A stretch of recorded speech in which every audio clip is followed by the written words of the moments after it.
enter the Second Age of Middle-earth, a time of peace and prosperity, but also of growing darkness. This is the tale of the Rings of Power, a prequel to The Lord of the Rings. After the Dark Lord Morgoth is defeated, the elf Finrod dies searching for Morgoth's servant Sauron. Finrod's sister Galadriel vows to continue the search and finds an abandoned fortress in the northern wastelands of Forodwaith, which bears Sauron's mark. Her companions insist on returning to the elven capital Lindon, where High King Gil-galad proclaims the war against Morgoth's forces to be over. He grants Galadriel and her company the honor of sailing to Valinor, where they can live an eternal life at peace. In the Southlands of Middle-earth, elves watch over men descended from allies of Morgoth. To the disapproval of the other elves and men, the elf Arondir has grown close with the human healer Bronwyn. Together they discover that the village of Hordern has been destroyed, while Bronwyn's son Theo finds a broken sword bearing Sauron's mark. Near Valinor, Galadriel chooses to turn back and continue the search for Sauron, jumping from the ship into the sundering seas. At the same time, two Harfoots, Nori Brandifoot and Poppy Proudfellow, discover a strange man inside a meteor crater. Swimming back to Middle-earth, Galadriel comes across a raft with human survivors of a shipwreck. They are attacked by a sea monster, and only one survives, Halbrand of the Southlands, who is fleeing from orcs. He and Galadriel work together to survive a storm. Nori and Poppy keep the stranger hidden from the other Harfoots and give him food and shelter. He does not speak their language, but uses fireflies and apparent magic to indicate that he is searching for a constellation of stars that Nori does not recognize. Arondir investigates tunnels beneath Hordern and is captured. Bronwyn returns to her own village, Turarad, where an orc attacks her and Theo. They kill it and convince the rest of the town, including Waldreg the tavern owner, to leave. Gil-galad sends the half-elf Elrond to a region to assist the great elven smith Celebrimbor, who is planning to build a powerful new forge. Elrond suggests they seek help from the dwarves and goes to his friend Prince Durin-Roman IV in Khozad Dûm. Durin-Roman IV is angry that Elrond has not visited in 20 years, but his wife Disa convinces him to hear Elrond's proposal.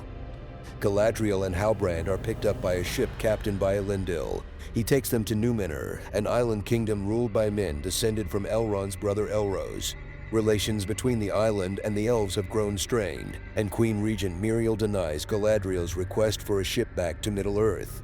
Galadriel visits a library of lore with Elendil and discovers that the Mark of Sauron is actually a map of the Southlands where a new realm for evil forces is planned. She also learns that Halbrand, who is imprisoned after fighting some Númenóreans, is heir to the throne of the Southlands. In the Southlands, Arondir has been captured by orcs and taken to a construction camp digging underground passages. His elven compatriots have also been captured and are killed during an attempted prison revolt. Arondir is taken to the leader of the orcs, who they call Adar, which means father. As the Harfoots prepare for their seasonal migration, the stranger is revealed to them all while trying to read some star maps. They let him join them, and he pushes Nori's wagon since her father is injured. Miriel refuses to help defend the Southlands and has Galadriel imprisoned. Adar releases Arondir with a message for the Southlanders: forsake their claim to the area and swear fealty to Adar, or be destroyed. Theo returns to Turarad for supplies and is attacked by orcs who are searching for the broken sword. Arondir saves him. Waldreg tells Theo that the sword is a gift for men from Sauron. In a region, the elves and dwarves begin building the forge. Elrond learns that Durin-Roman IV has been mining a powerful new ore, mithril, and promises to keep this secret. Galadriel escapes prison and goes to the tower of King Tar-Palantir, who is in ill health. Miriel explains that there was a rebellion because the king wanted to renew relations with the elves, and Miriel was placed on the throne. This gave her access to a Palantir crystal ball that showed her a vision of Numenor being destroyed in a great tsunami. She believes Galadriel will bring this about, but when the petals of Numenor's white tree begin to fall, Miriel sees this as a sign from the Valar and instead decides to accompany Galadriel to the Southlands. The Harfoots are saved from a wolf attack by the stranger, who injures himself using magic to scare the wolves off. He later uses more magic to heal himself and nearly hurts Nori in the process, frightening her. In the Tower of Ostirith in the Southlands, Waldreg convinces half of the refugees that they will be better off joining the orcs. Theo shows the broken sword to Arondir, who believes that it is some sort of key designed to enslave the Southlanders.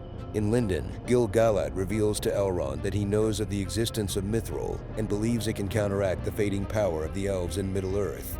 Elrond tells Durin-Roman IV, and the pair return to Khazad-dûm to try convince his father, King Durin-Roman III, to help the Elves. As the Númenóreans prepare to depart for Middle-earth, Tar Palantir warns Miriel not to go. Galadriel tells her that Halbrand will be accompanying them to claim the throne of the Southlands, but he does not want to and accuses Galadriel of using him.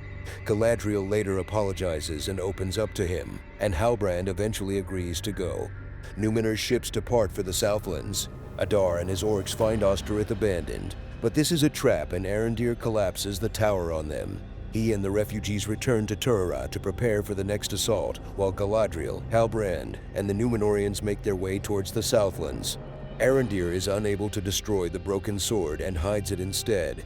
That night, a group of orcs enter Turharad and are killed by the townspeople, who are horrified to learn that some of the enemies they just killed were the people who followed Waldreg. Orc archers fire on the town and wound Bronwyn.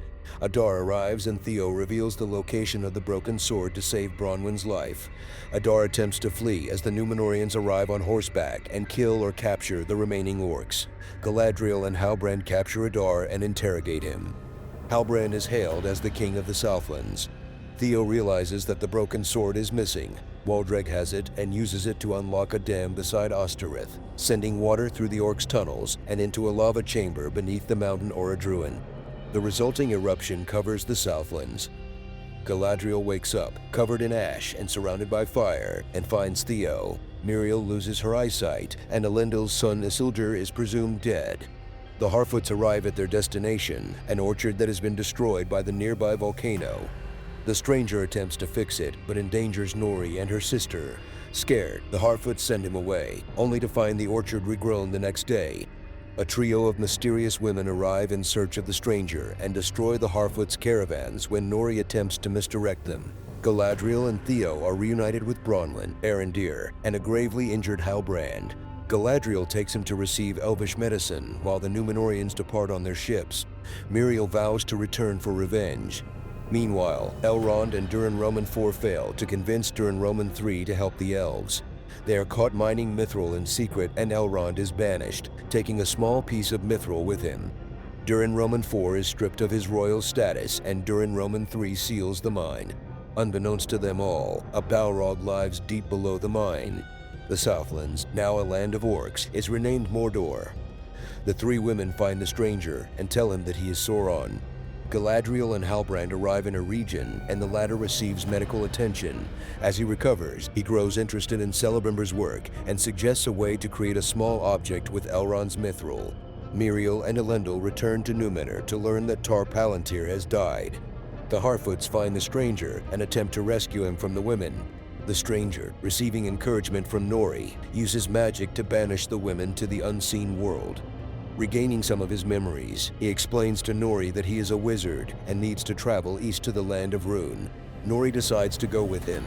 Galadriel reviews records on the kings of the Southlands and realizes that Halbrand is not who he says he is. She confronts him, and he reveals himself to be Sauron. She refuses to join him, and he flees to Mordor. Choosing not to reveal this, Galadriel encourages Celebrimbor to move forward with the plan, but make 3 objects instead. Elrond finds the records and deduces what happened, but too late, 3 rings of power are forged. As the Second Age draws to a close, the seeds of the Third Age are sown. The battle against darkness continues, and the fate of Middle-earth remains uncertain. Thanks for watching. Stay tuned for more recaps.